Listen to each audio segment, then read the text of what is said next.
What's going on, y'all? So listen. What's going on, y'all? I know y'all like, girl, it's about to be, depending on when you watch this, it's gonna probably be Friday morning, okay? But I know, y'all gotta give me some grace.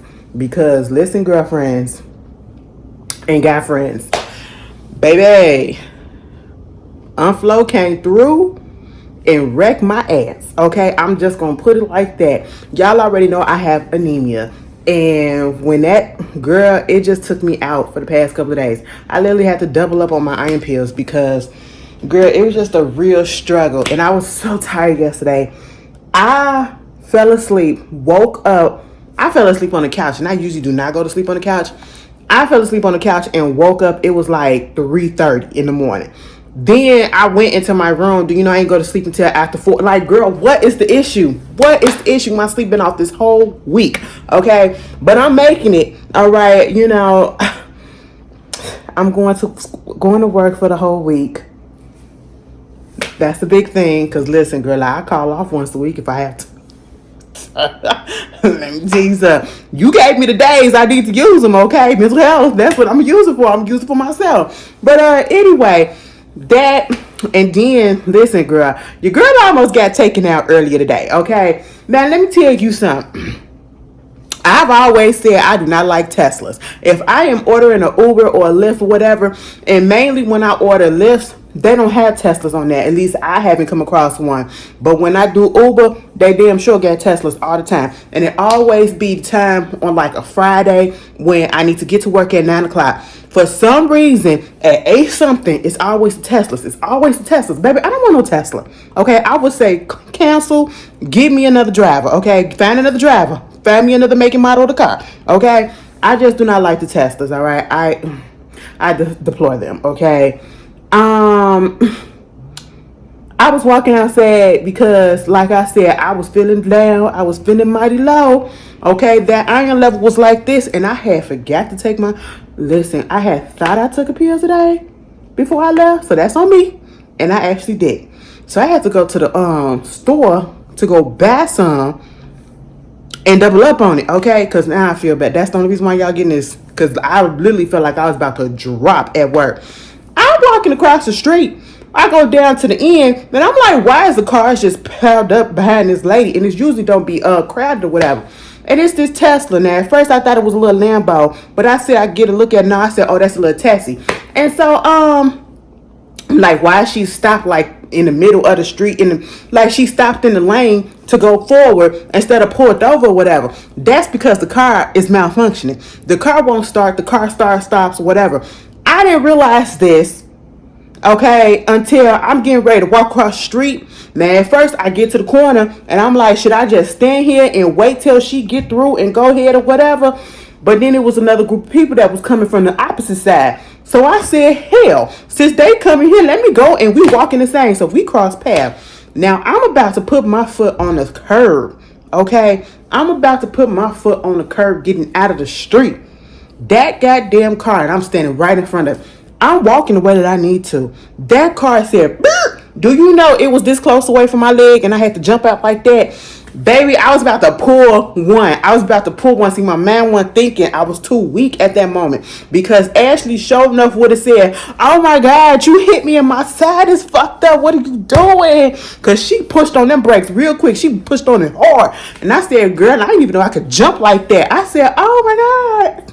And I looked at her. She was like, I said, yeah, fix that shit. Because she was she was at the corner trying to fix the stuff, and you could just see it was just not going right. And all of a sudden, that thing said, "Burr." I said, hold on.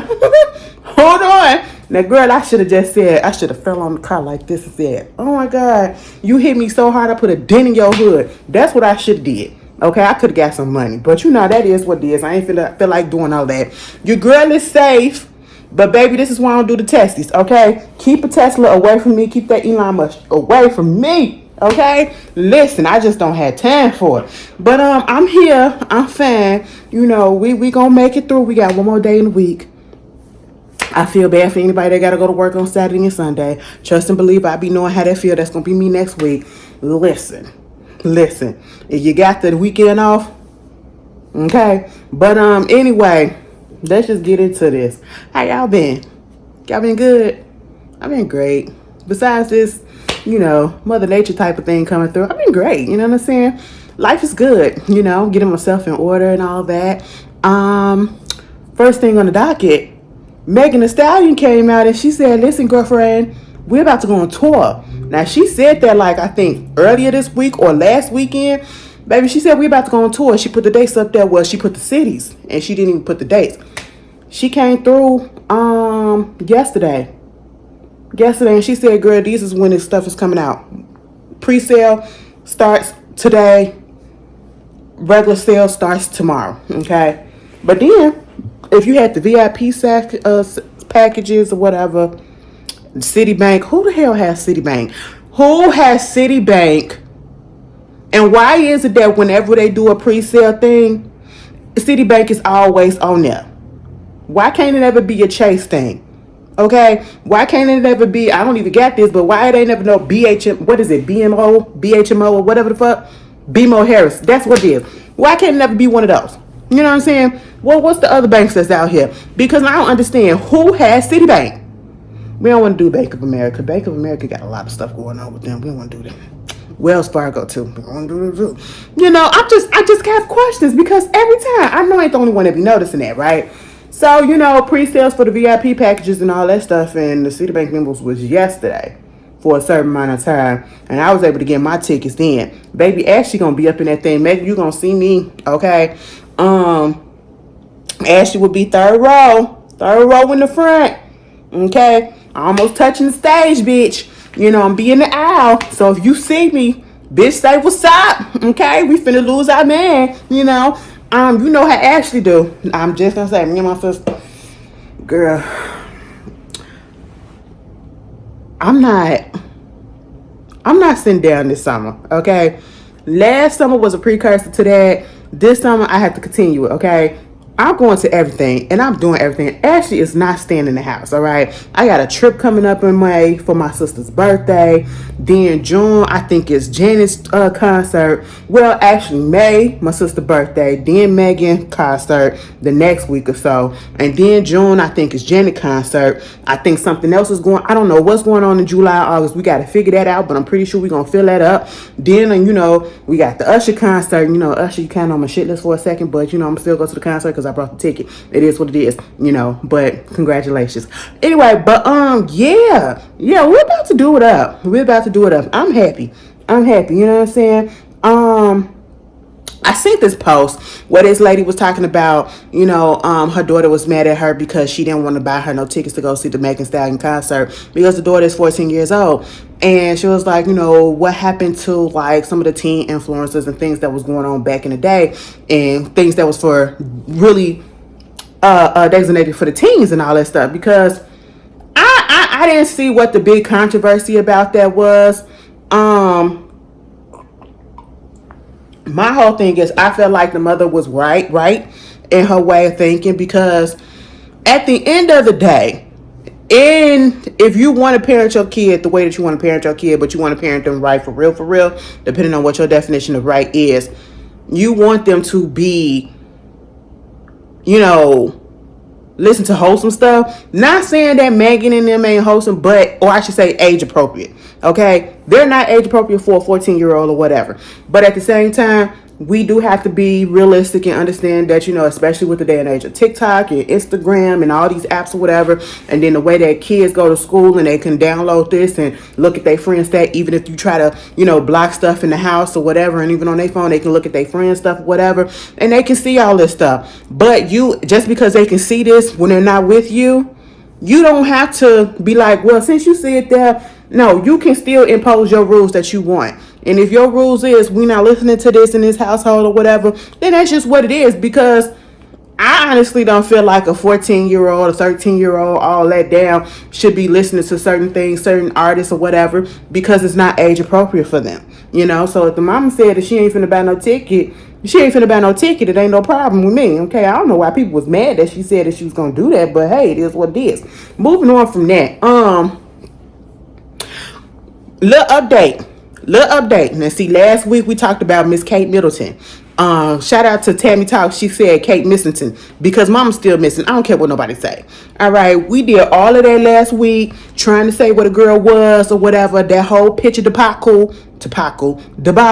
Okay, Mother's Day and all that stuff, baby. They want to come out with a video recording a clip of Prince, what's his name, William, and allegedly Kate Middleton, walking from the store, or as they probably call it, the market. I don't know what y'all call it over there. Okay, I found out that y'all call garbage bins or garbage cans rubbish bins. Okay, like rubbish bin. I'm like, y'all like to do the fucking most. I know somebody from the UK is like, Ashley, you got it do one more time, okay? One more time. This is the second week in a row you not finna go in on us. Yes, I am. Because listen, I just don't understand. What is happening? Y'all really want us to believe? And how did TMZ get the video? How did TMZ of all place? I said, you know what? TMZ got people all over the world now. They got it like that. And they still ain't 100% credible. Because, baby girl, that is not Kate Middleton. I don't care what nobody say. I said now, she walking really good for somebody that had abdominal surgery, quote unquote. Now, if you had abdominal surgery, which type did you have? Because if you had a laparoscopic abdominal surgery, baby, you could have been up and at 'em 2 weeks later. I had my gallbladder taken out. Granted, that ain't abdominal, but baby, they had to cut into my stomach and they did it laparoscopically. 3 little hole, and you couldn't even tell. When I looked at them, I said, now what happened? If it wasn't for the fact that they had the little strips on there to cover up the stitch, I wouldn't have known where they put the thing at. And when I came home, I'm telling you, I only was hurting for and I really wasn't hurting that bad. That's the thing. Truth be told, I could have went back to work later on that week. But I said, no, bitch, I'm took off for 2 weeks, so I'm finna stay home for 2 weeks. It wasn't even hurt like 2 days later, for real. It was almost as if I forgot I went to the hospital. So I'm like, what type of abdominal surgery? And I know it's a lot. It's a lot. And I said, because she was walking real good. She was walking real good, like she was about to run and shit. And I said, that don't look like Kate. That do not look like Catherine. Who is that? That is not Katie. Okay? I said, y'all can stop playing with us. The people is not stupid. I said, look at that girl face.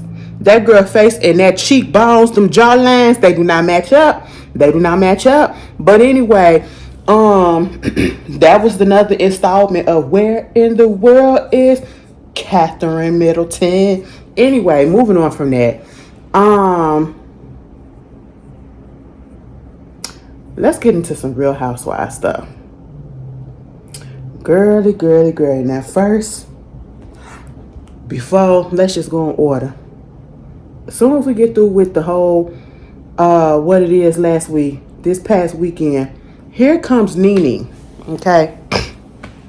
Everybody was like, oh my God, y'all need to go look at Nene's video. I told y'all Portia was a snake. She's not a girl's girl and all this stuff. And y'all want to say it was this person and this person. Y'all want to blame Kandi for this, blame Kandi for that. And now you see how Portia is and all this stuff. And I said, let me just tell y'all this. And I'm going to be real honest with y'all. Nene looked stupid in this situation, and Portia looked dumb as hell in this situation too. So it ain't no real pick size type of situation in this. I don't understand why people like, I told you this and I told you that. They both look dumb in it, okay? I'm going to tell you why in a second. Nene gets on her Instagram stories, right? And she did if you put them all together, it's probably like a little bit over 7 minutes. Basically, the gist of it is she had got called to do a guest star role on the Upshaws. I have to catch up on it, okay? Because I know it's a new season and I haven't even finished the last season. But that's Mike Epps, Wanda Sykes, Kim Fields, and them on Netflix, okay? It's on Netflix, right? And so, she got called to do a little guest appearance or whatever. She found out as well that Portia was going to be on the same episode and all that stuff.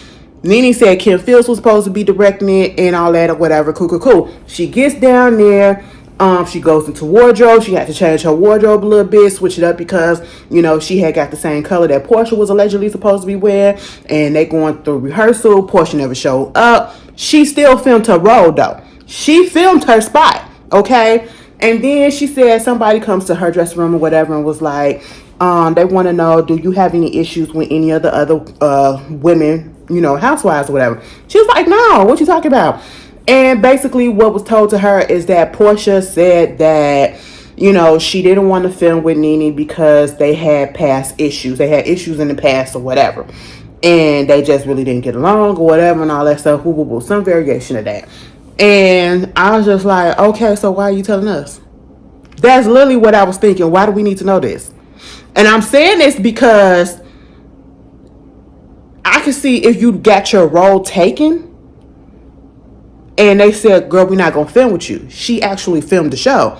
So I'm still sitting here like, why are you telling us this? Okay.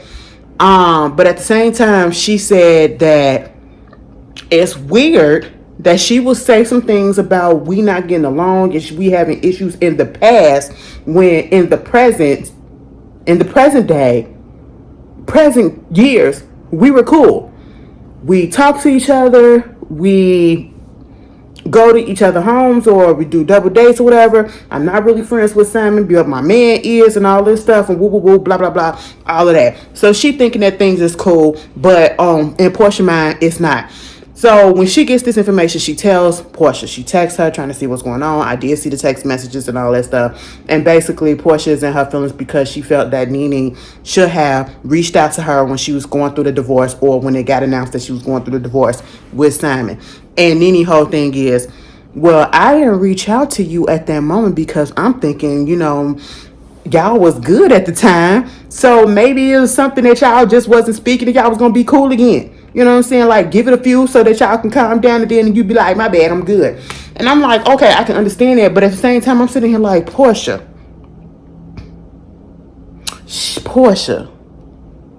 So you literally gave up a bag. This is what I'm talking about. She's dumb. Okay? Because the issue that she is saying is the issue that she's giving Nene. Or I should say the reasoning that she's giving Nene as the reason why she didn't want to work with her or be around her, blah, blah, blah, is because she didn't text her and see about little sis.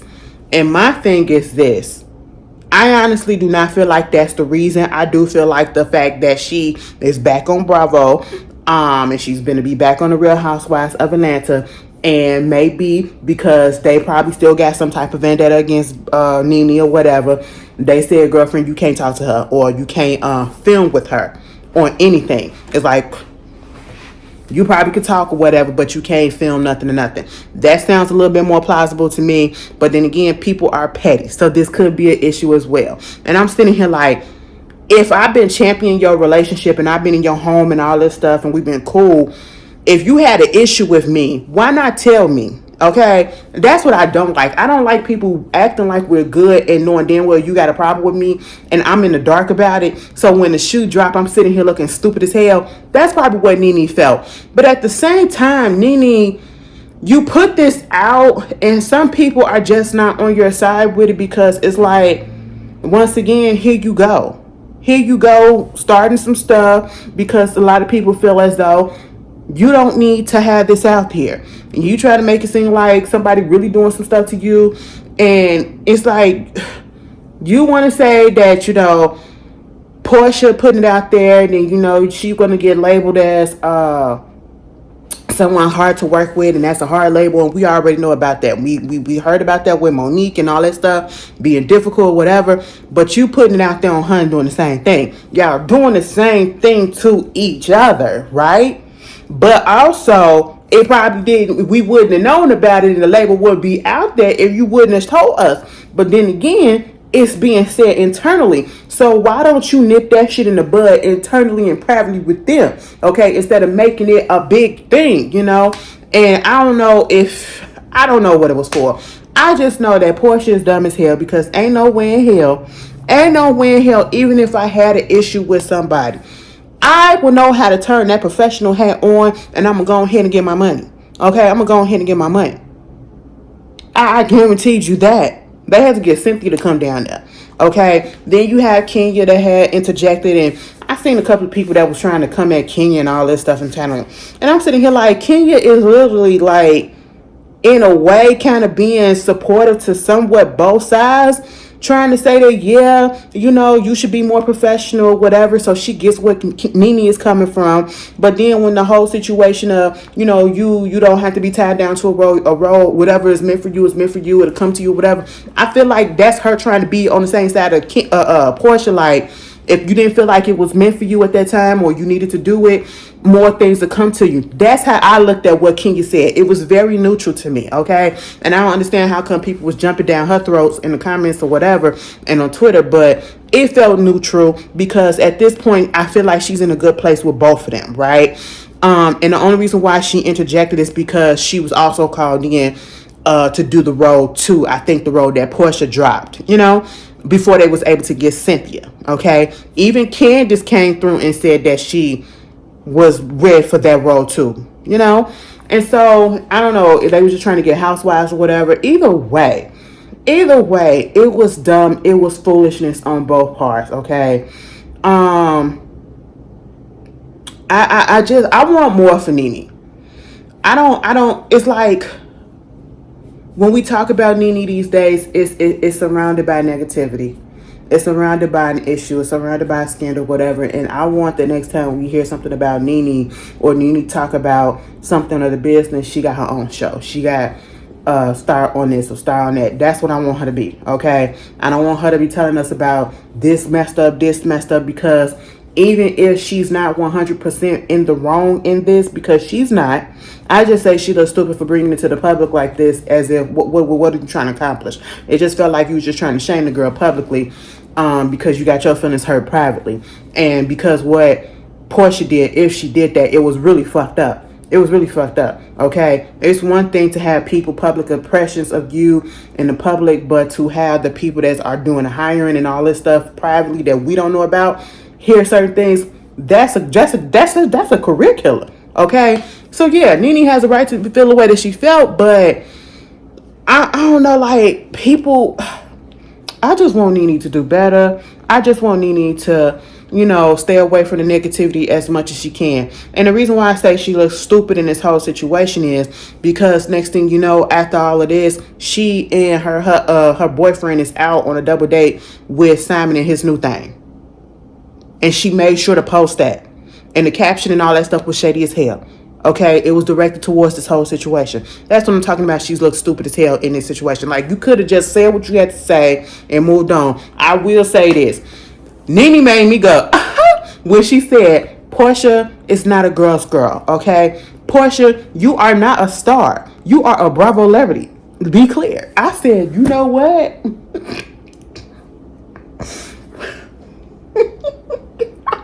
I said, technically speaking, you not either.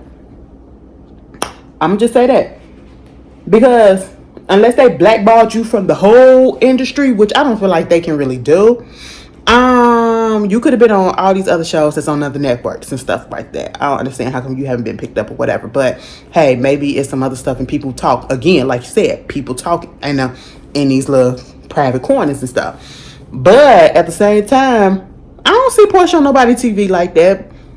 So I mean, Nene, in my opinion, she had a right. She's not a star like that. If whatever your definition of a star, she could be, but outside of the Bravo celebrity world, is she on TV shows and stuff like that? I haven't seen her. So I don't know. I feel like they all in the same boat, and I just feel like it's real petty as hell. And you want to know what, Simon? Let me just talk to you for a second. You are 50-something. You are somebody's grandfather.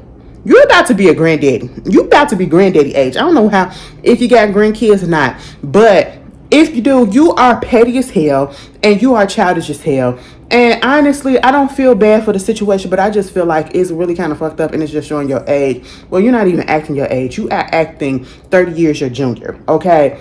Because this whole thing of, you know, Portia divorcing you, and now, you know, you got people commenting about how the new girl that you with, that you moved on real quick, and I feel like she was a lady in waiting, okay? That's what I feel like. She was the next one up, all right? Because you wasted no time to get with this one. If you with this one, what you trying to say that, you know, you've been friends with her since before. Yeah, that's what they always say. But, I just feel like it's real petty, it's real childish. You look real dumb, and you showing that you hurt by highlighting and commenting back on people comments talking about some, I know Portia hurt because this girl look way better than Portia. No, she don't actually. I'm just gonna say that. And no shade to this girl because I don't know her. But if you want to compare Portia and you compare that lady, Portia face long. Okay? Okay? And both of them not ugly. But Portia, better. I don't even want to do that. I'm just want to say, it's petty as hell. Okay? You are a grown-ass man. You are somebody about to be somebody grandpappy. Okay? You are grandpappy Simon. And you up here acting like you teenage Simon. Okay? Like, come on.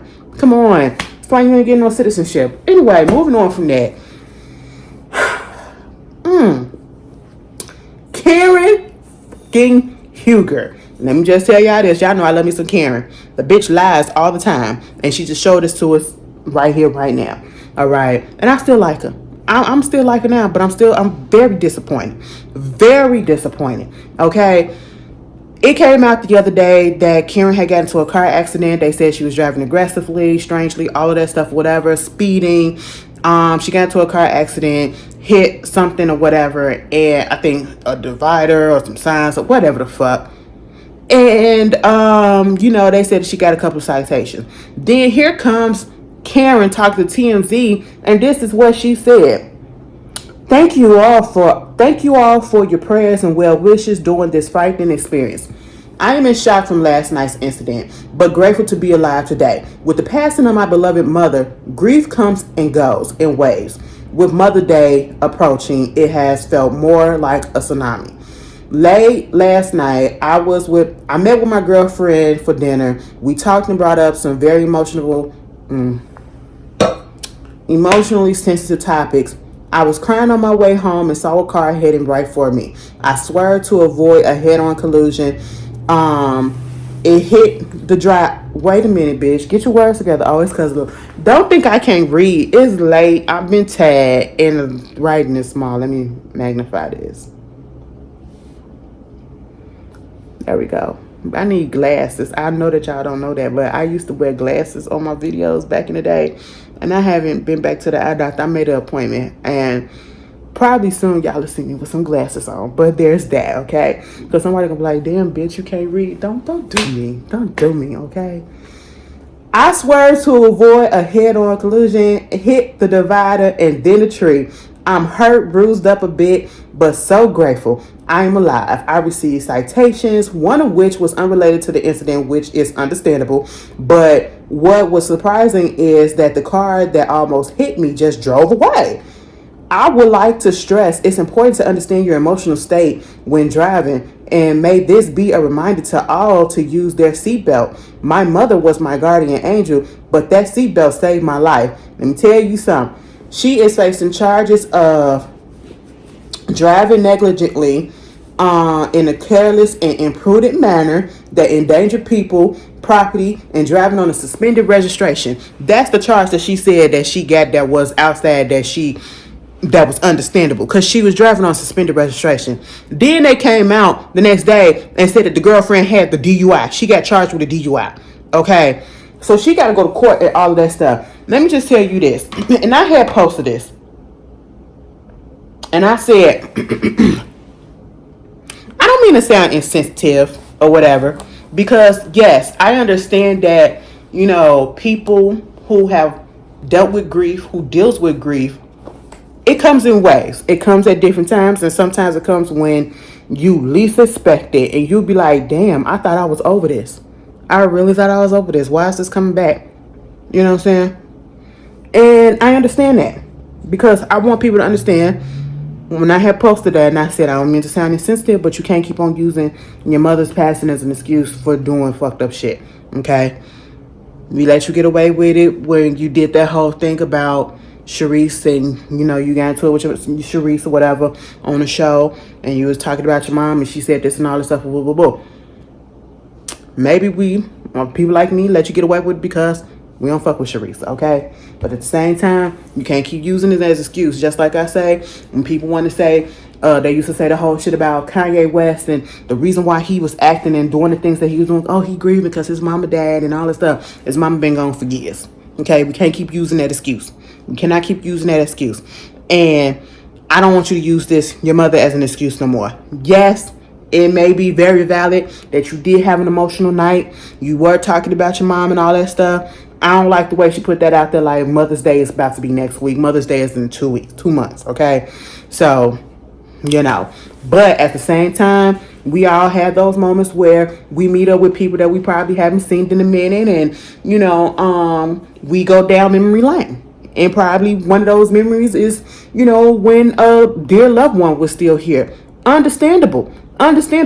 But please don't use that as an excuse for you getting into a car accident because you were so emotional. If you felt yourself being that emotional, you should never got behind the car. You should never got behind that wheel. You know what I'm saying? You could have called an Uber. That's what you could have did. You could have called Ray. That's what you could have did. Okay? And I don't know. Because no one who gets behind the wheel who is intoxicated or whatever is speeding and all that stuff, you do not get a pass from me. And using the whole thing of you was grieving your mother or grieving this or whatever, it does not work on me. And again, I understand how grief works. I've been dealing with grief for a long time, trust and believe. But you don't see me out here acting out, going outside and you hearing reports about my ass doing stupid shit. You'll never do that. But I get it. People handle things in different ways, okay?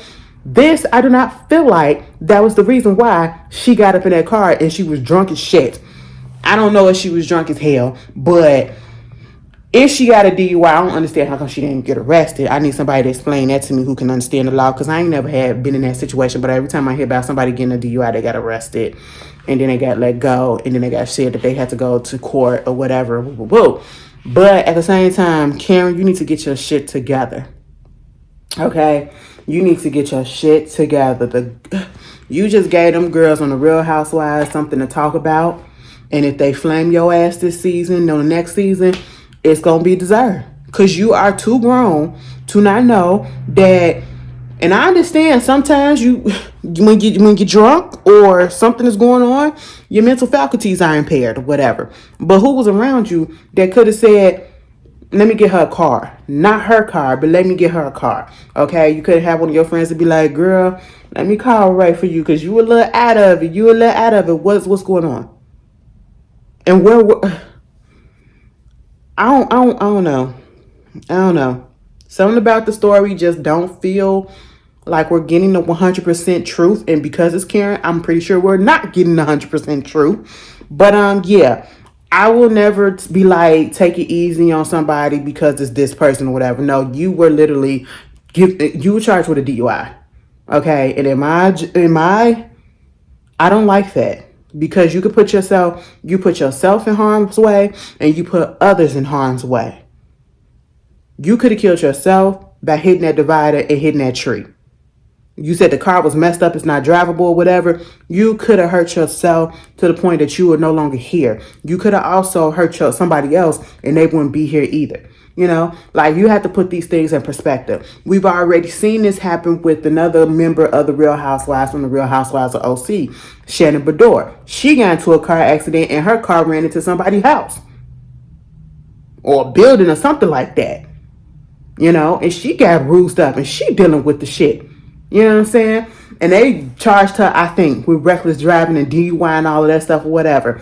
So you gotta, it's no excuse. It's no excuse. It's too many resources these days.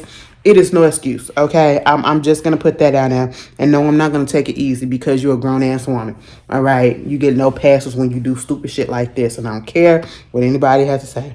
We got to be fair. And that is how I'm being fair with it, okay? Because if it was anybody else, if it was a Giselle, we would have been cutting her ass up too. If it was Robin, we would have been cutting her ass up. If it was Candace, we would have been cutting her ass up. If it was Wendy, if it was Mia, if it was any of them hoes on that show, we would have been cutting them up. And Karen is not exempt. I'm just going to say that, and we're going to move on from that. Get your shit together, Karen, okay? And stop fucking lying. Anyway, moving on from that. Ray J, Ray J, Ray J, William Norwood, the second, Mr. Junior. Ray, I'm gonna need you to just mind your business, please. Please just mind your business and the business that actually pays you. I understand that you have a bond with your sister, Brandy, and it's deep. But you can't be opening up your mouth talking about certain stuff that I'm pretty sure she did not give you permission to talk about. And she did not ask you to talk on her behalf. Okay? And what I'm talking about is he was on, I think, the Breakfast Club or whatever. And, he started talking about how they wanted, I think it was brought up to him, and he started elaborating on how he wanted to get this Monica or Brandy and Monica tour to happen or whatever. For them to go on tour, they can make hundreds of millions of dollars. No, they won't. But all of this and all this, whatever. That's fine, because a lot of people been said that a while ago. Currently, I don't hear nobody making chatter about that. You know what I'm saying? And at this point in time, you have to... Here's the thing. Monica had to come out, and she basically told him, I'm going to need you to stop talking on me. I'm going to need you to be quiet. If you want to discuss things, certain matters like this, you do that privately. You don't do it publicly. And I feel like when people speak on things publicly like this, it's so that you can get the public involved and so that you can put the pressure on the artist and be like, yeah, you see, everybody wanted it or whatever. Go ahead and do it. Go ahead and do it. It's like you're trying to force the artist's hand a little bit, to do what you want them to do. Ray J basically put it out there. He wants them to go ahead, go do this tour because he see the money behind it or whatever, as if he gonna have a hand in it himself. That's what he's seeing it as. He's seeing it as an opportunity for himself. I don't care what nobody say, right? And then it goes into the same old shit that it always goes into. Who do you think is the better person? Who do you think should headline? If they're gonna go on tour, who gonna open up? Well, Monica definitely should open up because, Brandy is this and all this or whatever. And I'm like, here we go. Here we go. This is why a tour with them two would never happen. And if it was to happen, it would be a lot of controversy still because people will still be like, well, why does this person open before this person? Or this person ain't got the stronger catalog than this person. And this person ain't got the stronger voice and all that. Girl, I don't want to go to something like that. That's marred with all that. Y'all going to take away from the essence of it. And the fact is, we see two R&B 90s legends. Yes, both of them legends, in my opinion. Icons that are out here doing it. You know what I'm saying? And giving us nostalgia and all of that. I don't give a fuck who goes first. And then it goes into the verses and who you thought won and all this stuff and woo, woo, woo. And I can understand, people trying to say, Monica, you being sensitive and all this stuff. No, it's not about being sensitive. Because all it takes is for the wrong thing to be said for them to have their relationship. And I'm talking about Brandy and Monica's relationship that they built back from doing the verses. And they've been trying to build up. From all of the controversy, from all of the rumors and stuff that was talked about, from how come they didn't get along, if they didn't get along for real, back in the day, so-called fights and all of that stuff, to them finally doing the verses, to them finally coming together, to them really, truly, sincerely, and genuinely showing each other love throughout, in the public eye, on social media and all of that, only for you to come in and to be, stirring up stuff. You stirring up stuff, you know what I'm saying? And it's just like, no, keep your mouth shut. And like Monica said, ain't no contracts being put out. Ain't nobody saying nothing to us. We ain't having no other conversation. So please don't speak on business matter that ain't got nothing to do with you. And I'm here for it. I'm here for it. Do not fuck up their relationship because, feelings gonna get hurt, ego's gonna get hurt, and all of that. And I'm pretty sure her ego got hurt a little bit because he said that Brandy she should be the opening act or whatever. But of course, he's gonna say that. Now, if that's the case, Monica, I'm gonna have to be real with you. He's gonna say that because that's his sister. Of course, he's gonna say that. But at the same time, I understand. And this get people going back and forth on Twitter about, oh, well, Monica can't do this and this and this and that. Now let me tell you something. I love me some Monica over Brandy any day. but I'm a realist, okay? Now, I ain't seen how she been on the Pink Friday tour, but I seen a few clips before that. And they weren't the best. And I've seen Monica do better. Okay, I've seen Monica live a couple of times. And the times that I've seen her live, she did great. Those clips that came out, those were not great. Okay? You know, and so that's what people been judging and going in on her for ever since. And then you want to add on to that, yeah, I feel some goddamn type of way, you know. But at the same time, Ray J just needs to stop jumping the gun, okay? And I don't feel like Monica was wrong for saying what she said. Ray J needs to figure out his household before he tried to figure out business stuff for his sister that she didn't ask him to, that Monica didn't ask him to, okay? Figure your shit out first. Also, speaking of, I honestly, and this is my opinion, you can feel differently, which I'm pretty sure people are. I feel as though, yes, we do have nostalgia tours or whatever, but I feel as though the time has passed for a Brandy and Monica tour together. I really do. I'm sorry, I do. I was one of the ones that would love one to happen right after the verses. And y'all remember verses? Versus ain't been pop. What the fuck Versus? Versus left and didn't say a damn word and closed the door, went to the store to go get some cigarettes and never came back. That's what Versus meant. I said, damn, y'all seen her? Tell me how you seen her, seen her. But yeah, I was just like, you know, I don't feel like we need a Brandy and Monica tour at this moment. It's not going to happen. The time for that where it was extra hype around it, it should have happened then. You know what I'm saying? They should have got on the ball and started planning it then or whatever. But I do know that I think Monica had some health problems after that. Brandy, probably, I think, wasn't Brandy doing Queens and all of that stuff, but still in the process, y'all could have been planning the whole thing or whatever, building up on the momentum when people were actually really, truly talking and really, really rooting for y'all and really, really into that nostalgia type of feel, because it's always a lane for nostalgia acts to come back. You know what I'm saying? That's why you still got old acts out here still doing the same shit and they selling out or whatever. But at the same time, here's the thing. Brandy, my thing is, I don't feel like Brandy want to go out and tour.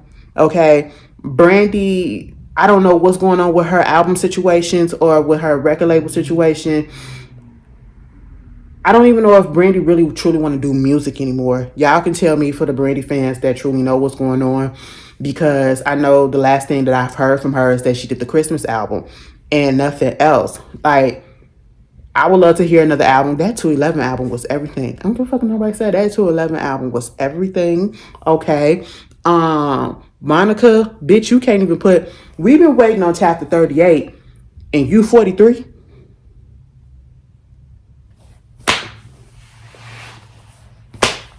Like what? Like what? We ain't never finna get no new music from neither one of them right about now. And I don't even feel like their head is in the game to do a full tour.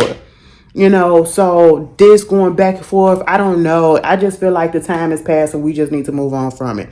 Will I feel like it do good? Yeah, it'll do good enough to make a dent or something, but it ain't gonna be, you know, oh my God, you're making hundreds of millions of dollars. No, you're not gonna do that, but it's gonna do a little something. You know what I'm saying? And it would have been so great if it would have happened right after the verses or within that time frame, like within that year after that. But it's just not gonna happen, and we just need to understand that, and we just need to move on from it. Let these women figure out what they want to do with their careers their own way, and let's not put so much pressure on them. Okay, let's not do that.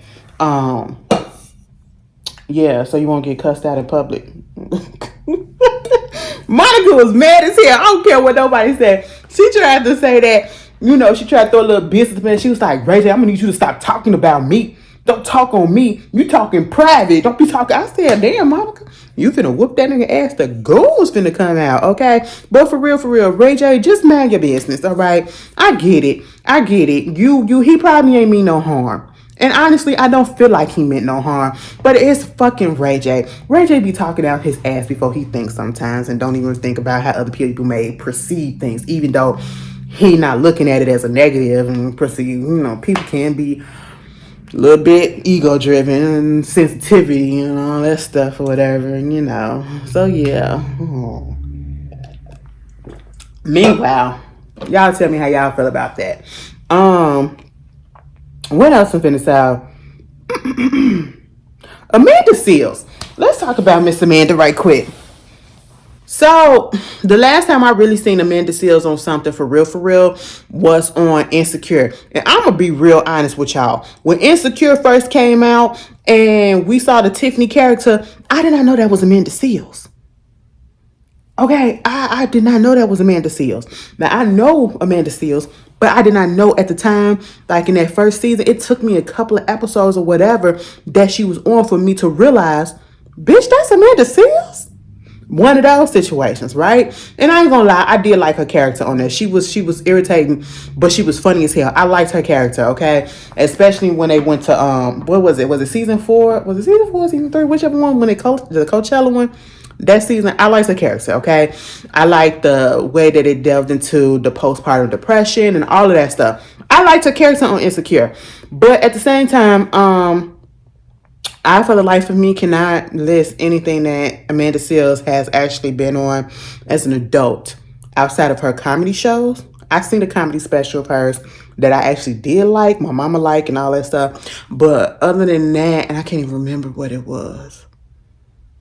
Is it the name of her? I know her podcast, I think, is In Small Doses. It was one of these comedy specials that she did. I did like it. And I think it came out around the time Insecure came out or whatever. But either way, those are the only two things, okay? And I'm not even lying. I've heard about her, seen her do commentary on things. I know when she was on The Real. I didn't watch, but hey, it is what it is. Amanda Seales basically is in the talks, or was in the talks for a couple of days, because after the NAACP Awards / Image Awards came on, mind you, I did not even watch because I didn't even know the heck came on until I saw a mutual on Twitter just retweeting clips from it. And I said, bitch, are you serious? Are you mean? And I ain't never missed an award show. Not near Black award show have I missed. I missed it. I'm gonna have to go back and watch. I'm pretty sure it's on BT, and I'll watch it and give y'all my opinion. But congratulations to all the Black people that win. That won something. Quinta, Desmond, Taraji, Fantasia, Danielle Brooks, everybody. Queen Latifah hosted and all that stuff. Congratulations to everybody. But that's not here to. Amanda Seales put this video out because of that. And not necessarily because of that, but because her whole take of it is, they say go where you're supposed to be appreciated. And you would think that you go to your own people, your own community, like your Black folks being appreciated by Black folks because other folks won't appreciate you. So you go into your own community and let your own people love on you and let prop you up and all of that stuff. But she don't feel like she gets that type of respect. She don't get that feeling from anybody in her space, her community space, from her own people, as she say. She don't get invited to award shows. She didn't get invited to the BET Awards. She didn't get invited to the NAACP Awards. And honestly, the BET Awards kind of surprised me because she did host the BET Awards. It's the first BET Award show that happened virtually during quarantine. The first one, they killed that. Was the best award show during that virtual whole award season. BET came out on top and they gave a phenomenal show, and she was the host and she did a good job. Right? And I just didn't understand when she put that out there. I'm like, so what? Now you have an issue with BET? Now see, at this point, if a lot of people are having the same issues with you or saying the same things about you or similar things about you, maybe the issue really is you.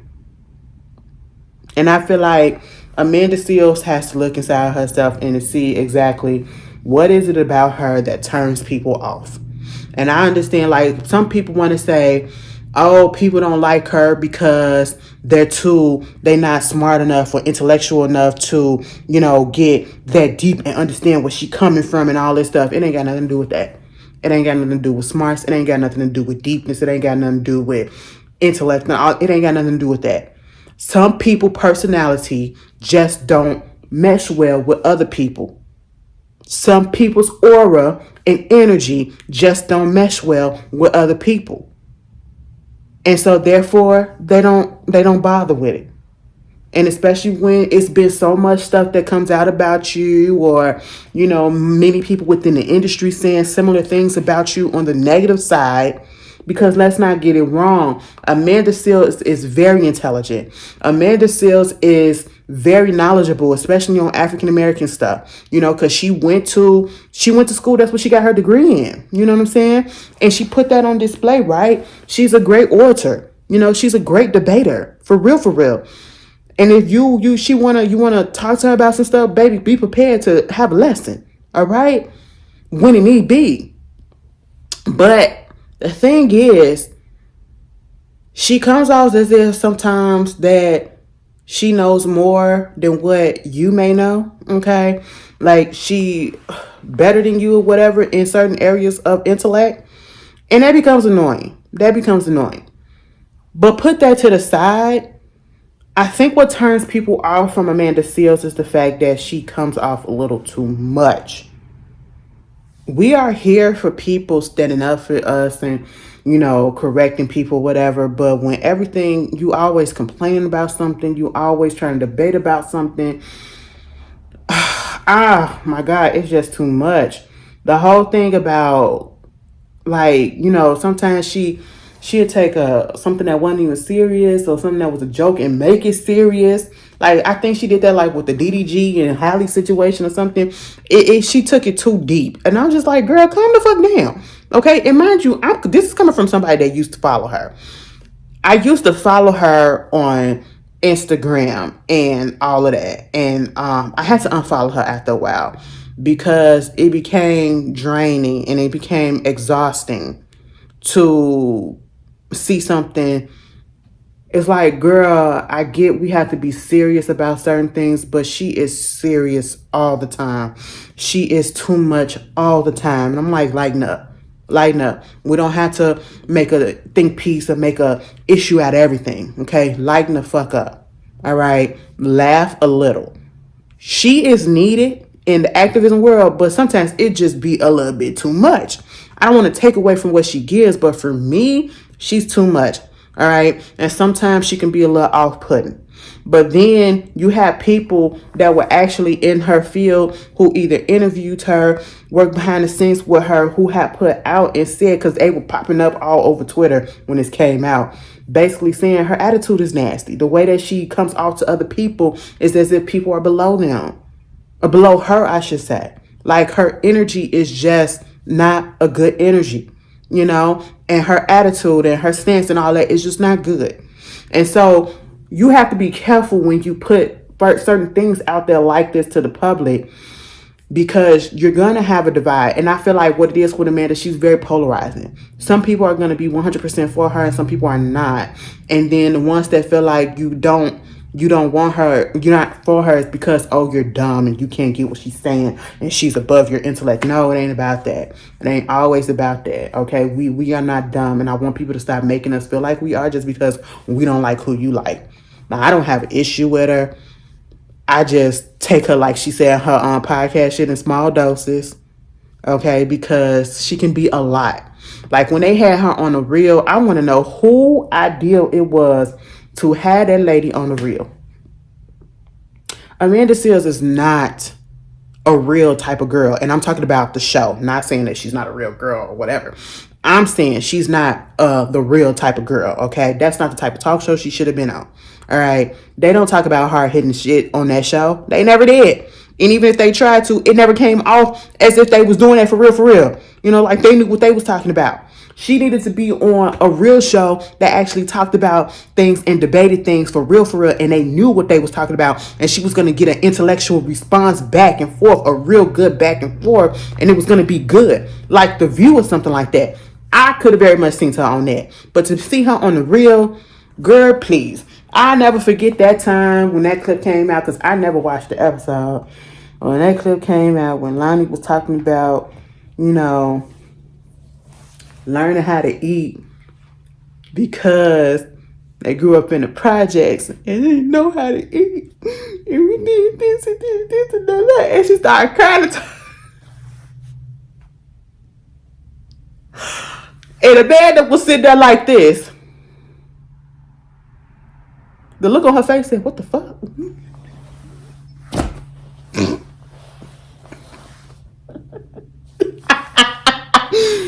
Girl, I was with Amanda that day. I said, "Girl, what? Why is Lonnie up here crying?" Amanda was looking like, okay, now see, that's the thing. Amanda could have had no facial expressions if she wanted to. Because, baby, I was sitting there doing the same thing. I said, "Girl, what are you crying for?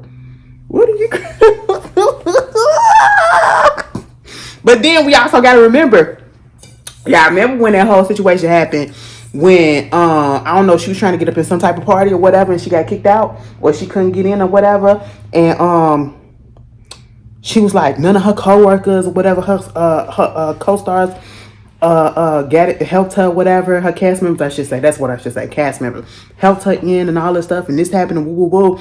And then when the whole incident, I forget what the incident, what it really was, I just know she couldn't get in somewhere, and next thing you know, instead of people coming out from the cast that was, taking up for her, they were coming out against her. And the main one that was saying shit about her was Sharonis, okay? This was back when Dro, Sharonis' character, Kiki baby daddy brother, he was on that playing Dro. And that's when he came out and was basically saying that she an ain't shit person. I said, well, ain't that something? Ain't shit nigga talking about a bitches ain't shit. I said, you would know an ain't shit type of person because you ain't shit. But hey, we didn't know all of that back then, but we sure do know it now. But I'm just sitting here like, wow, that always felt some type of way to me. That stuck with me. How nobody on her cast, nobody on her show stood up for her. Issa didn't come out and say nothing. Molly, or I should say Yvonne, didn't say nothing. And it was just weird. It was weird. And I was like, how is the next season going to go with them having this tension between them? And I just said, yeah, girl, maybe it's you. I don't know. It could be a mixture. It could be a mixture. I really feel like it's a multitude of things. And I want to open up the floor to the people. What do you feel? Do you like Amanda Seales? Like, I don't mind her for certain things. But I do feel as though she's a very serious person at times. And sometimes you don't want to hear all of that. Sometimes you want to go on Instagram just to escape. Okay? You don't want to go on Instagram and to be lectured and ranted to like that all the time, So I just had to unfollow for my own mental health. But anyway, there's that. Y'all tell me how y'all feel about Amanda Seales. If you don't like her or you can deal with her or without her, put it in the comments and let's have a discussion. She's very polarizing. That's what I will say. Moving on from that, I want to touch on real quick this situation that happened out here in Chicago. It was making news because the victim was a young boy. He was 11 years old. His name was Jaden Perkins. Cute young boy, very, very, he had a bright future. He was into dance, he was into the arts and everything, and I'm not talking about just where he was contemporary dance, all of that stuff. He was just that kid, okay? And he passed away because his mother's ex-boyfriend tried to attack her, tried to kill her. He literally just got out of prison from serving a 16-year prison sentence, I think, for home invasion and some other things, right? She had been stopped dealing with him years prior. He had been in prison for 16 years. This boy is 11 years old. So she never brought this man around her child because he was in prison. And I'm saying that because there was this false narrative going around, and I had commented on it because I've seen this tweet or whatever. Basically, you have people blaming the mother, okay? Making it her fault that her child is dead. And it's not her fault. And it was like people were being so intentional on trying to make this woman the enemy. And I seen this one tweet where dude was just like, he would still be here if it wasn't for the mom, you know, because she should have did all she could to protect him and all this stuff, whatever. And then it's like other people acting as if she really brought this man around this boy, or as if this man had been around the boy before. The boy didn't know him. That nigga just got out of jail from doing a 16-year bid. Can we do our fucking math? If he is 11 years old and that man did a 16-year bid, and she had already put out an order of protection against him before he went to jail, how was he the father? Or how was the boy around? He not the boy's father. He hasn't been around the boy because he's been in jail the whole time. So where's the connection of it being she bringing him around the little boy? She wasn't bringing him around the little boy. The man was in jail for 16 fucking years. The boy is only 11 years old. She got an order of protection against him way before she got pregnant with this little boy, before she got pregnant with Jaden. Okay? Let's just clear that up. It is not the mother's fault that this lunatic, this monster, this psychopath came out of jail because he was pissed off that she defended herself against him, because she was protecting herself against him all of these years.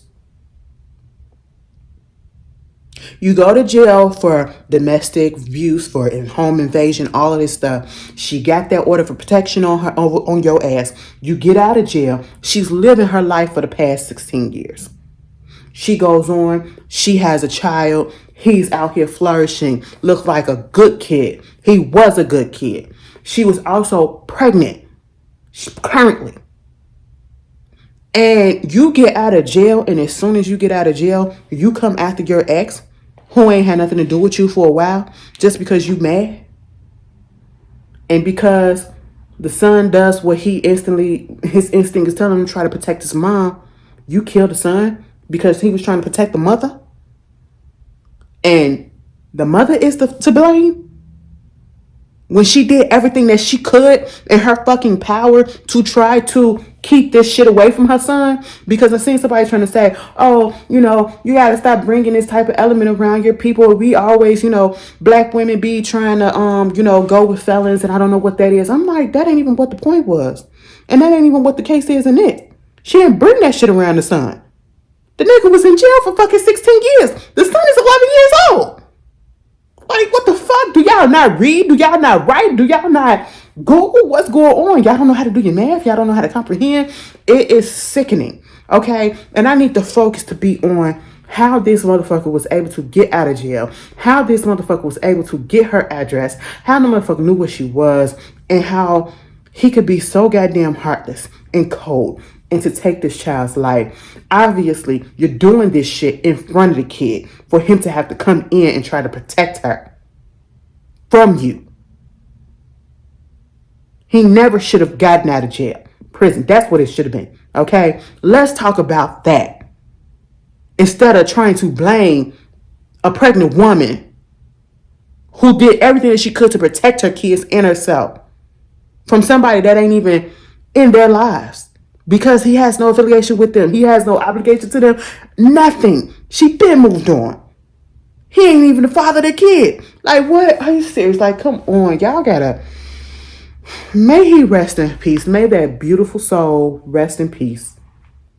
He tried to protect his mother, and I can't even fault that little boy for that, because I would have did the same thing. I would have did the same thing. Okay? Fuck that nigga in jail. All right? That's just all it is. And y'all already know this woman is already dealing with all of that grief, all of that pain. And then you want to come on the internet and see that you're getting blamed for it. Y'all are so fucking backwards and twisted sometimes. I can't. Anyway.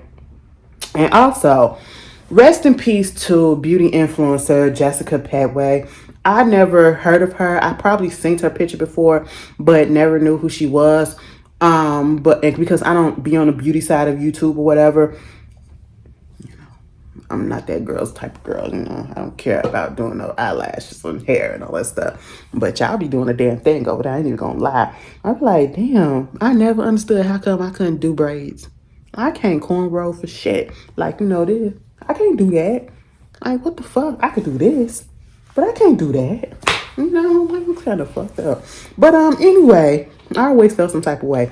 Cause like my mama, oh bitch, my mama be doing that shit. She be just, I be like, damn, is this something that you can't do? Like she'll twist my locks. I said, oh bitch, so you mean to tell me I could have been saving money this whole time I was going to get my locks retwisted and you could have been doing it yourself? Oh, okay, I see how you do. You know, parents be playing games. But anyway, Miss Jessica, we did this game. Let's get a little more serious right quick. Because I think she was 36 years old. Yeah, she recently died, unfortunately,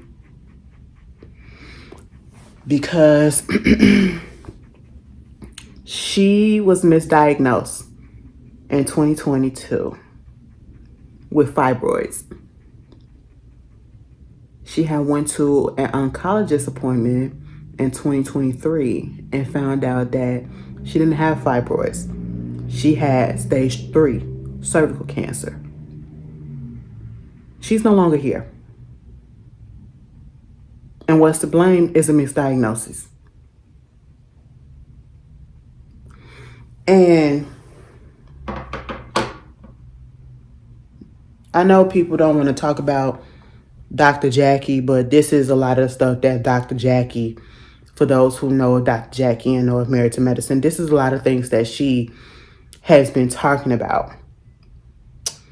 And this is part of the reason why a lot of people got in their feelings when certain things came out, whether it was out of context or whatever, with Dr. Jackie because of situations like this. And did I think that Dr. Jackie meant harm with what she said? No. I think it was taken out of context, but at the same time, it could have been said better. And it did make it seem as if you were just trying to say that you're doing the same thing that other doctors do, ignoring women's pain. And I feel like this is the reason why Black people in general, but specifically Black women, we need advocacy. And we need a lot of it. This is why Black people are scared to go to the hospital. Because they fear that they go to the hospital, they're going to go in and they're never going to come out. This is why Black people don't want to go to doctors. Because they fear that either they're not going to be heard, they're not going to be taken serious, or they're going to be told something and not be fully, properly taken care of and diagnosed. And telling us that our pain isn't real. Whatever we're going through is not real, it's psychological. You know, you're just stressed out. You're doing it right. You just need to calm down. You need to meditate. You need to take these little pills and you'll be okay. You just got a little bit of anxiety. You got a little bit of this. You got a little bit of that. And kind of find out it's really some real shit that's going on. I remember recently, I seen on TikTok, there's this doctor, white guy, who posed a question about how come Black people would sit on the phone, especially it was this Black woman was on the phone with her mother or somebody that was on the phone doing a doctor's appointment. And the way that he posed it was like, why would you do that? You know, this is not a doctor's appointment for her, whatever. Why would you do that? And he tried to make it seem like he was really genuinely asking the question, why would you be on the phone while you're in a doctor's appointment? And he got his ass towed up because for those of us that don't have anybody to come to a doctor's appointment with us, if we were to be on the phone with somebody else, it's because we are trying to make sure that we have somebody that can be on that line to help advocate for us, to help us get things across. because I'm pretty sure a lot of us have went to a doctor for a certain reason, a certain thing that we felt was going on, and they told us, oh, it wasn't really nothing, go just take this and you'll be fine. And kind of found out it was actually something. That's called medical racism, medical prejudice, medical bigotry, all of that. When we're not getting the full proper care, the full understanding that others that don't look like us, that are not our color, that are not minorities, that I guess who are not white will get. Other people that are white, that will get. There's no reason why they did not do the proper, I don't understand. I'm sitting here as I'm talking about it. It's getting me upset because I don't fully understand how is it that you diagnose someone with fibroids without just doing the proper test to see whether or not it's fibroid, a tumor, a cyst, or whatever it is. Like, how did they come? I need to find a video of her talking about it because I just want to understand how did they come to the conclusion that it was fibroids. They didn't do ultrasound. They didn't see that it was a mass or something that was there. And let me take a sample of that and see exactly what it was. Like, I'm confused as how you can do that. This woman's life was cut short. Stage 3 cervical cancer. And I'm pretty sure it metastasized. And oh my God. And I feel so bad for her kids. I feel bad for her husband. She has 2 kids, 2 daughters, a 10-year-old and a 3-year-old. And now they're without their mother over something that probably could have been diagnosed earlier if somebody would have, that is so scary. That is so fucking scary and terrifying. Like, and I had that happen to me for a second. When I told y'all about, I was feeling pain in my side, and it's this nudging pain or whatever, And I had told my doctor at the time, mind you, this was an older doctor, and he's no longer practicing at this point. He'd been retired like a few years ago, which he should have retired prior to that. And he would press down on it. He was like, does this hurt? This hurt? I was like, no, but it's like a dog. It comes and goes and everything. And he made it kind of feel like it really wasn't nothing. It really wasn't like, probably like my acid reflux or something like that. It was just a side effect of that. And I know my body. And I said, no, that ain't what it is. And I asked, could we do like an ultrasound on my side and my stomach and stuff like that? And it was me asking to do that and I had to ask because I needed to get a referral. With my insurance, I had to get a referral, And so I get the referral and kind of find out, oh, bitch, I got a whole bunch of gallstones in my gallbladder. Okay. And so therefore we need to go ahead and schedule you to get this gallbladder removed before one of those gallstones get caught up in the bile duct and cause you a whole bunch of pain and infection and inflammation, and you will have to have emergency surgery anyway to get the gallbladder out. So thank God I went on ahead and did that so that I can go ahead and get this done. You know what I'm saying? Also, it was a time where the last thing that he did, he took some blood work from me because I, for the life of me, could not understand why I was feeling so sluggish certain time, why I was just feeling like I'm finna pass out half the time. Took the blood work, never told me the results of it. He sent, and these days they do stuff electronically, right? Sent the blood work and gave me the results electronically. Didn't explain what it is, okay? I get my new doctor because this was the last thing he did before he retired. He didn't tell me that the blood work was ready or anything like that. I get my new doctor. She looked at the stuff and she said, oh, you're really anemic. I said, so you mean to tell me this what the fuck? And I needed to be on iron pills and stuff like that. I said, oh my God, he ain't telling me none of this shit. So the whole time I'm feeling all this is because I'm anemic and I could have been avoiding doing all this stuff. Bitch, I could have passed out or whatever because Blood is low. Blood is low. Iron is low. He ain't tell me. It took for another woman doctor to tell me, girl, I was just really over it. I was really over it. I said, yeah, you should have been gone. He was an older white doctor. So there's that. And then I did have a black doctor. At one point, I did like her and only saw her one time. And after that, I haven't seen her since because it was very hard to book her. And she didn't tell us what was going on. She didn't tell us what was going on. And so I was like, this is so unprofessional, And it's like, you damn if you do, damn if you don't. And at this point, I just, that just really hurts my heart. That all I'm thinking about is that this woman, this lady, this mother, this wife, this child, this sister, this cousin, this auntie, she could have been here a little bit longer. Had she been properly diagnosed, she probably still would have been here. They probably would have been treating her. You know what I'm saying?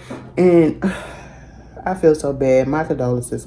I didn't even understand why black people fear going to the hospital. But you want us to take our health seriously. But then the people that we help us with taking our health seriously don't take our health seriously. It's crazy. It's crazy. It's condolences to her and her family. I'm so sorry. Didn't have to go through that. Marlon Wayans, baby. Marlon Wayans is married, right? And he got a baby on the side. Is that what y'all trying to tell me? Basically talking about something. His baby mama wants some more money. And he ain't trying to do that. She talked about her monthly expenses are $21,000. It's a breakdown of her living expenses and child care costs. She estimated that she spends $5,000 per month on rent and $9,000 on child care, groceries, and other necessities. Baby, where are you staying that you need to pay $5,000 a month on rent? I'm gonna think you need to go down a little bit. Okay, go down a little bit. Basically saying that she entitled and she wants some more. Marlon Wayans is married, right? Let me look that up. See, this is what happened when you just...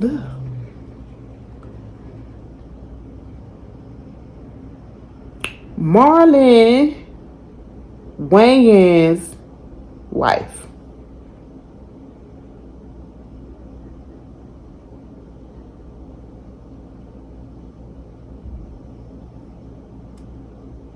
Oh, they never had married. Oh, okay, so he not married? Who is he currently married to? It's Angela Zachary. Well, that was in 2013. Okay, he ain't got no wife. All right, either way, because somebody was saying on Twitter and all that stuff, see, this is why you can't always look for your stuff on Twitter, because people don't know shit all the time. You can't be like, go word for word for that. But anyway, what you need girl, what you need an increase for? How do your expenses come to $21,000? Let me just tell you this. No, go up there and work, bitch. I'm sorry. I'm sorry. But hell, Marlon, this is what happened when you have kids with people that you don't really want to have kids with. Okay, I need y'all to strap that stuff up next time. All right, I ain't got no sympathy for neither one of y'all. Jonathan Major, that lady Grace, she's suing his ass. She said, "Listen, bitch. You was out here trying to smear my name, defame my character, and all of this, and your ass still got found guilty. Now I'm finna sue your ass." And he gonna kind of sue her back. I mean, it is what it is. You technically did do that just to make yourself look good, and you still came out as somewhat of an abuser. Listen, I'm so confused. Like, he has a history. And it ain't just with her, because others have come out and said things, and not just on a physical type of thing in a relationship, but people who work with him and everything just said he has a temper, he's aggressive, he's just not the good guy that we thought he was. Okay, now on the other hand, my thing is, with all of this controversy, how did y'all feel about him and Megan Good being at the NAACP Awards and being propped up and celebrated and all that stuff? I honestly want y'all opinions, okay? Like, this is a safe space. I want y'all to always know. Y'all can say whatever the hell it is that y'all want to say on this channel, because listen, I ain't deleting no comments, okay? Just as long as it's respectful or whatever. Because I know a lot of y'all probably disagree with some of the stuff that I say. And that's fine. That's why I keep the comments open. And I want to respect y'all opinions and all that stuff, whatever. Safe space. So how do y'all really truly feel? Do you feel like it was too soon? Do you feel like, do you really feel like this man is what they say that he is? You know what I'm saying? Do you feel like everything that's happening to him, he deserves it? Do you feel like the NAACP/BET should have had him out there and pumped him up like that or whatever, giving him all that little flavor and everything, putting him on the Instagram and all that stuff, showing him all? Like, what are your honest feelings about Jonathan Majors at this point? I really, really want to know. Okay? And let's, like I said, safe space. We can all talk. Kobe, Daddy. The girl, they trying to sell his rings and shit, and the people's is mad. Okay, I don't know if they ain't got no money. I don't know. I know that this has happened in the past before when Kobe was alive. And the family was trying to sell stuff of his or whatever, and they really wasn't on good terms for the most part. They had a little rift, a little estrangement, but at the same time, it's like, I get it, but excuse me, if my child passed away, I don't want to sell none of their stuff. I don't care what dire straits I'm in. I just know personally I wouldn't sell any of it. That is my child.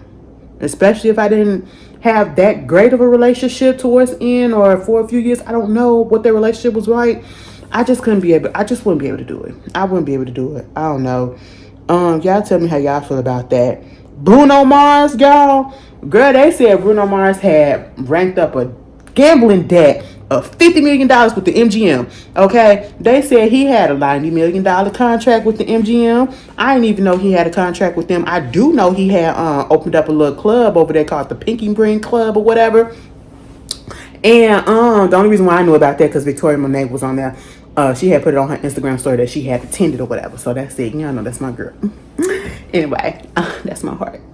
But in my delusional madness, one day I'm gonna meet her and I'm just like, oh my God, and that's it. That's all I want. But yeah, they was like, girl, he had 50 million in debt. I was like, well, if you making 90 million, how come you couldn't just pay that 50 right off? They was like, basically, the MGM own his ass. Okay, that's what it is. I said, slavery? What's going on? Girl, the MGM came out and said, fuck what you heard. That man don't owe us no $50 million. I said, are you sure? How sure are you? Or are you just trying to, appease the public and calm and squelch the fires and the flames that's going on right about now, throwing a little baking soda on it to calm it down and say, no, this ain't really going on. Because listen, I'm going to be real with y'all. Y'all look at Bruno Mars and tell me you can't see that he probably could have a little gambling debt or something going on. He looked like, listen, it looked like he could probably rank up some shit. Because I don't know the man. I just know it's instead that he had a little problem. You know what I'm saying?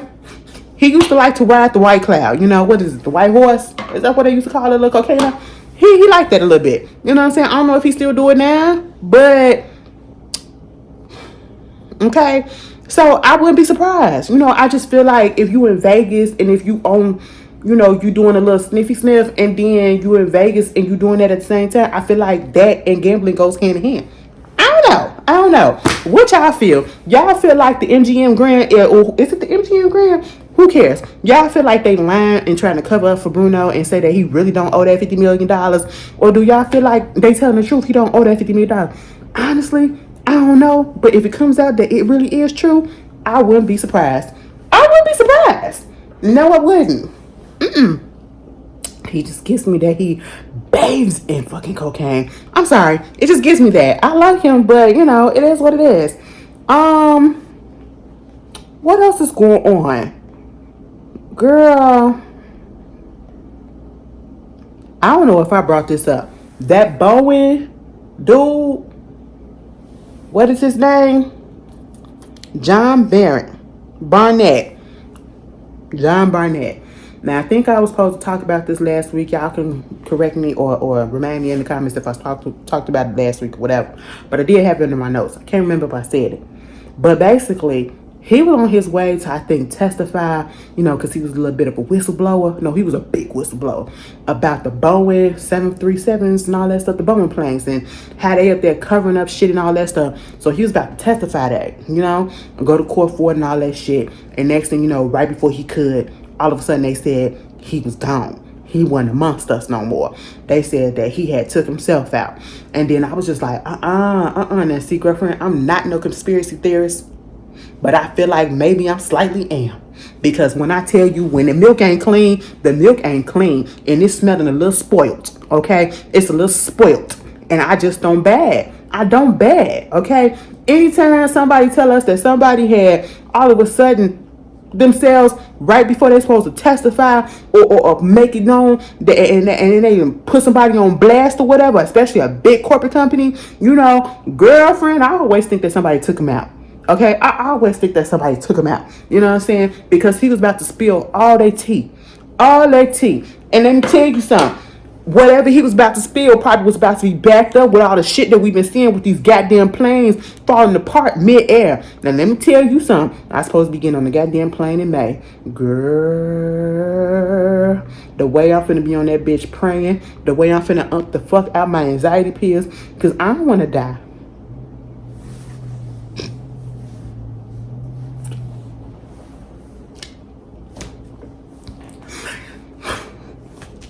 Bitch, I'm serious, okay? I'm serious. I be on that plane already just like this. Okay, I'll be shaking. I will never forget, y'all. Listen, the last time I went to Philadelphia, and that was in 2018. Went to Philly and I came back. We should have known some shit was going to happen, and I should have known.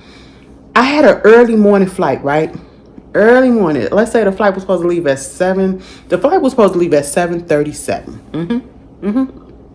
So crazy that's the Boeing plane, 737, but it was supposed to leave at that time. I will never forget that. You want to know why I won't forget it? Because first, it was a Southwest plane. That's one. That's back in the day when Southwest was just everything, because you pick your own seat and all that stuff, and it was cheap as hell, okay? And it was good. I ain't never had a bad time on Southwest until then, right? But it wasn't really its fault, okay? Until I started flying and going places with my sister. My sister said, no, bitch, we doing United and we doing first class. I said, okay, girlfriend. You ain't got to tell me twice. But anyway, so we get there. We a little bougie sometime over here. I ain't even gonna lie. We a little bougetto, okay?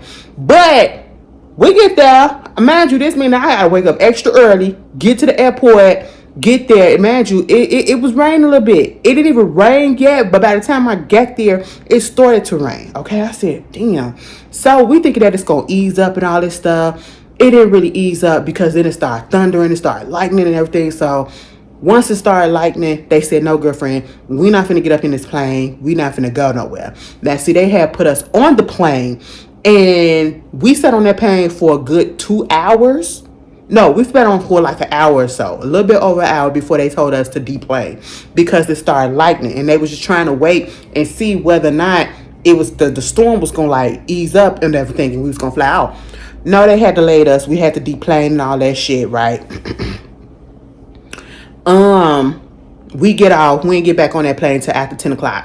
I'll never forget this, because how come when I first get on the plane, everything went fine with my ticket. Then when it was trying to re-enter with our same ticket, I had to go up to the front desk and to the Southwest desk so that they can reissue me another ticket, because the thing wasn't going through. I said, what the fuck? So now I'm one of the last people that get on. And I said, girl, the reason why I like to get on first, because I like to pick my seat and avoid trying to squeeze in if I need to squeeze in. But thank God I ain't have to do all that, because I didn't feel like being embarrassed. But, it was cool. It was cool. So we finally get the flight up. First of all, we still sat on that tarmac for a good 30 minutes or so after we got sat down and everything was boarded. The plane goes up, and I think we was up in the air for a good 40 minutes, and then all of a sudden, bitch, we hit a whole bunch of turbulence. I ain't never hit turbulence like this. I said, now, girl, I wasn't an experienced flyer like that. I mean, I've been on a few flights, but it's been a little bumpy like this. Boom, boom. And I be like, oh, okay, fine. I go right back to sleep. It ain't nothing to sneeze at. Bitch, I was knocked out because I was tired. Next thing you know, I said, girl, what? What's going on? They said, put your seatbelts on, Put your seatbelts on. Anybody in the bathroom? Get up out the bathroom. Get up out the bathroom. Baby, next thing you know, because the flight attendants was all up in the aisles and everything, trying to make sure everybody had their seatbelt on and all that stuff. They was like, bitch, we got some turbulence coming. We got some turbulence coming. Next thing you know, I don't know if the damn plane hit an air pocket, but bitch, when I tell you the flight attendant said, whoop, whoop, they was all on the floors and everything. I ain't never seen a body fly up in the airplane and hit the ceiling and come down on the floor. I mean, bitches on their knees. The fucking tray, it was about to roll past. They had to hurry up and catch that bitch. I said, oh my God, what is going on? We're about to die. I was sitting in the back of the plane, scared as shit, bitch. I was back there scared. I said, I ain't trying to freak out, but bitch, in my mind, I'm going like this. My eyes, though, was like this. Oh, I was awake, bitch. I ain't going back to sleep after that. I ain't going to sleep after that. I said, when I seen them ladies just fall, they fell to their knees on the fucking floor. I said, oh my God, what is going on? And people, I said in that seat, listen, I ain't got time for this, okay? I don't have time for this, bitch. And you want me to believe that man took himself out? Girl, please. And then next thing you know, right after that happened, they come out with a plane saying that the panel came out. The panel came off again. Like, girl, what's going on with the planes? The planes. What is going on with the planes, y'all? I don't know, girl. I ain't got time for this. Okay, listen, we going to, y'all wanna know where we're going? We're going down there to New Orleans. Baby, I come down there to the New Orleans. Okay, I want a shorty that's gonna talk to me in the New Orleans. You know what I'm saying? Like, we finna get fucked up down there. You know, my little sister, she turning, well, I'm 37. I'm 4 years older. She turning 33. Girl, I gotta do it like this half the time. I'll be remembering what their ages are. Old brain, you know? So, yeah, we about to have a little 10. I'm about to tell her, bitch, can we just drive down there? She gonna say no. Because I ain't gonna be the one doing the driving. She will be. But anyway, yeah, I just want to put that out there. His friend said, listen, let me just tell you this. A close family friend said he had already told her, if something happened to me and I end up dead, don't make them say that it was a suicide. I didn't do that shit, okay? They did it. I said, oh my God, see, I told you, girl, I told you. We here, you know? And Miss Joey Chavez, is this just a fucking trend right about now? Bitches getting pregnant by these young ass niggas. I don't give a fuck. 10 years older, 20 years older. Can people just start getting pregnant by people that's probably at least they either 2 years older, 3 years older, you know, or vice versa? Like, I'm tired of it. You know. And then y'all want to come down on the bitch for having 3 baby daddies. Now, mind you, he got 3 baby mamas. Which one is worse? She 35 finna have 3 different baby daddies. He 25 with 3 different baby mamas. Like, what the fuck? Like, come on. I mean, they the same. So I guess they go together. I don't know. Ugh. Dre and all that and put a nasty taste in my mouth for all that. And let me just tell y'all this. Listen, Beyonce, bitch. Yeehaw. Okay? Now, y'all had so much shit to say about that lady. I just don't understand why that lady gets so much hate the way that she does. I really don't. And this ain't even me coming from a stan or a fan type of view. That lady don't really do shit. She don't do nothing. She drop shit and she fucking goes. And she just let everybody else promote the shit for her. Which I'm so surprised that the bitch came out. I'm so surprised that the lady came out and she posted that whole essay that I want to know who wrote. I'm pretty sure Blue wrote that for her. Okay, that's cute. It's cute, whatever. You know, and she put her little cover to the little album on the horse with the flag. People were so upset that she had the flag and all that stuff. And I'm just sitting here like, why are we upset? Are you not American? That's one. Do you not know that this is your country too? Okay, that's one. But also, what other flag was she supposed to put up there? Okay, I'm just saying, if she's gonna be on the theme of the freaking country music and the freaking rodeo, whatever, she's paying homage to her own subculture of blackness that she grew up in. She grew up in that country shit. No shade, I did it. Okay, but I do know that they had rodeos out here in Chicago at one point. You know, I used to go to the horse track and all that shit. You know, they used to have the stuff out there. They had a rodeo queen. So when the rodeo queen, black rodeo queen comes out, they always have the flag with them. So of course, if you did not know that, which is understandable, yeah, I don't get, but that's just tradition. That's just what she's holding up to. Everything that Beyonce is doing right about now is very much intentional. Okay, and I don't feel like you need to put too much thought into it like that.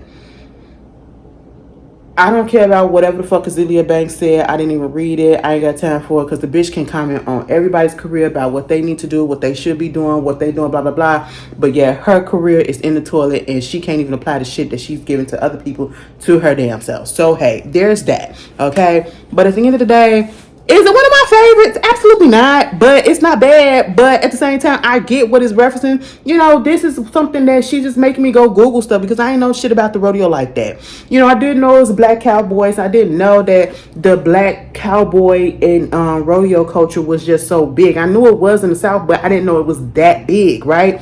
So, you know, I'm learning, I'm Googling before I speak. Okay? Because when I did see the picture at first, I was like, oh, okay. But then I had to go research. I had to go research before I say something. And so I had to take it back. Right? And then this whole thing with Erykah Badu, bitch, I want y'all to stop. First of all, I want y'all to stop being ignorant to things and trying to act like y'all don't see what's going on. Erykah Badu very much is being shady to Beyonce. There's no question, there's no doubt about it.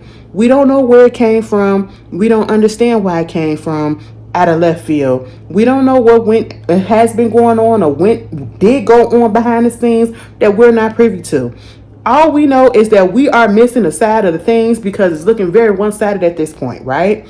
The whole situation of, you know, Beyonce put out a alternative cover. She had the rodeo or country cowboy kind of stash on, and she got the fire in the hand. It kind of look like the Statue of Liberty, and she got these little braids with the beads, and it's all down. Okay, fine. Then when I first saw that, my mind did not go to no damn Erykah Badu because I didn't even know Erykah Badu had those braids in her hair. And then when I saw the picture that they put up, I said, "Oh yes, I remember this." See, it didn't never come to me that she had that in her hair. Instantly, I started thinking about the people from the 70s and the 80s that had them braids in their hair.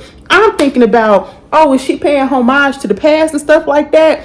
That's what I'm thinking. Because this is Beyonce. She like to pay homage to the past and shit like that. You know what I'm saying? And I'm just like, oh, okay. So then here come Erykah Badu putting out there talking about some, I'm sitting here like, what are we humming at, girlfriend?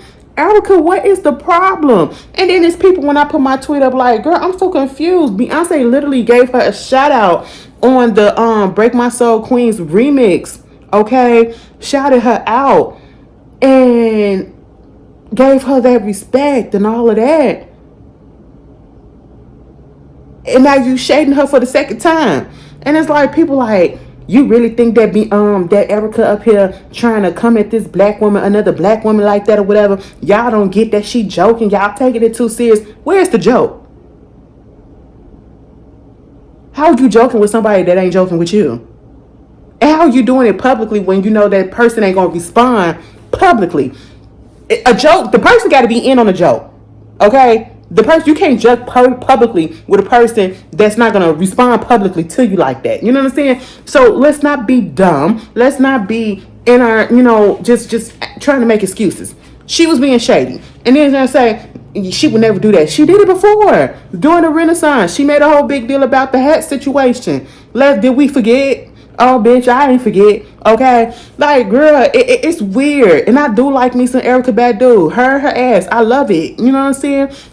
Two Houston girls. I don't get what's going on. Y'all should be on songs together.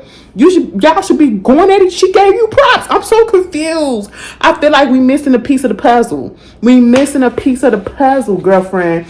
And then Miss Yvette.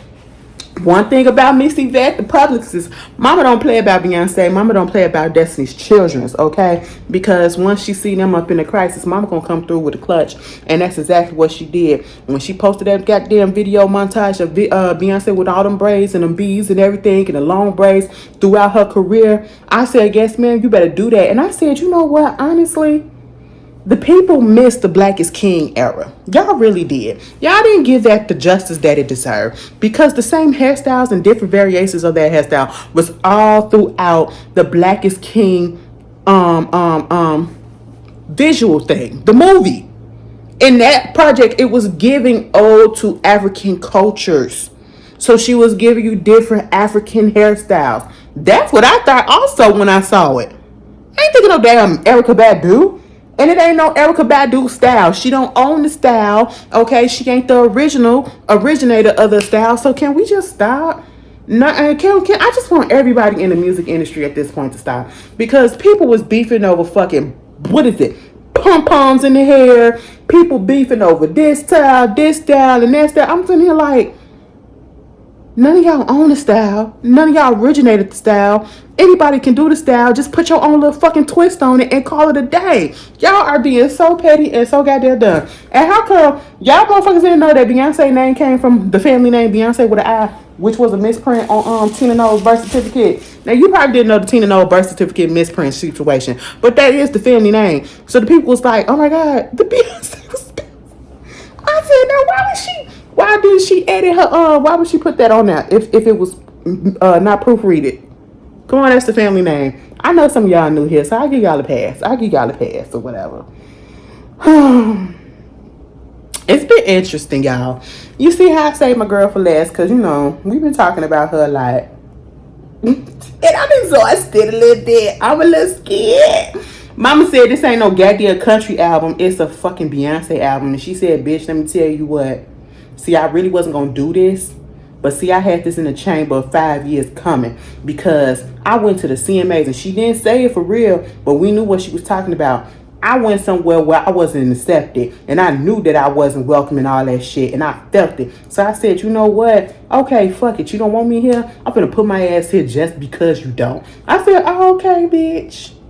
Do what you gotta do, girlfriend. You know, shake the shit up. And that's what she doing, and it is what it is. Girl, we'll see how it is next week. Anyway, I've been talking a little bit too long. I gotta go to work in the morning. Like, bitch, I'm really going to work all 5 days. That is so sad. That is so sad that I had to say that, girl. Because listen, I told you I got over 200 hours of PTO. I got over 200 hours of PTO, plus vacation time, plus goddamn sick. Girl, I got a whole bunch of fucking hours that I could take off, okay? I could take off half this goddamn year if I want to. But anyway, I'm just saying. Y'all enjoy the rest of your week. Well, bitch, the weekend, because it's going to be Friday when y'all get this. Don't chew me out. Y'all got the whole weekend to watch it. I appreciate y'all for understanding. And I'll see y'all later. Okay. Bye-bye.